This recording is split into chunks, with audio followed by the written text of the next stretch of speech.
In this video, I'm going to show you how to fill out the Chase deposit slip the right way.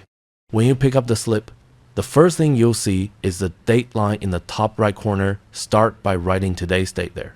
Below that, you'll find spaces for your full name and your Chase account number, so make sure you write them clearly to avoid any processing issues.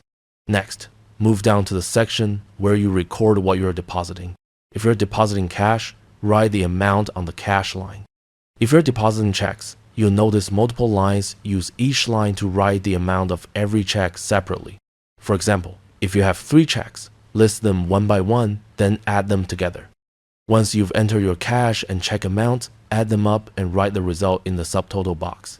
If you like to receive cash back from your deposit, write the amount you want to take out in the less cash received section. The app or teller will subtract that from your subtotal, and the final number you see is what will actually go into your account. This amount should be written in the net deposit box at the bottom. Always double check your math, since any mistakes can delay the deposit. Finally, if you request a cashback, don't forget to sign the slip at the bottom. If you're only depositing money, the signature line can usually be left blank.